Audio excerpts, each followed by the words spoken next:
அர்ஜுனன் ஏன் வில்லுக்கு விஜயன் தெரியுமா?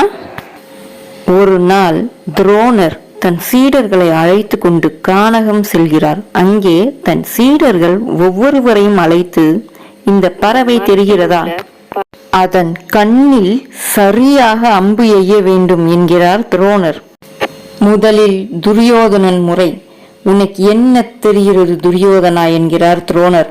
அதற்கு துரியோதனன், எனக்கு மரத்தில் உள்ள பூ, கனி, காய், பறவை அனைத்தும் தெரிகிறது என்கிறான். வேண்டாம், செல் என்கிறார். இரண்டாம் முறை தருமன், எனக்கு மரத்தில் உள்ள பறவை தெரிகிறது என்கிறான்.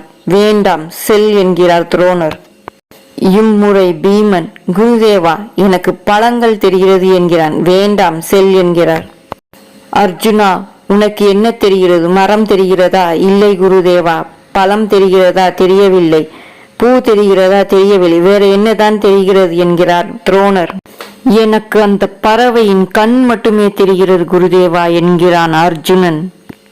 அப்படியே அம்பையை என்கிறார் துரோணர். பறவை விழுகிறது. கண்ணில் அம்பு தைத்து துரோணரின் காலில். இது மாதிரிதான் நம்ம லைஃப்பும் ஃபோக்கஸ்டா இருக்கணும். எப்போதுமே நிறைய டிஸ்ட்ராக்ஷன் வரும், டைவர்ஷன் வரும். அதுக்கெல்லாம் இடம் கொடுக்கவே கூடாது.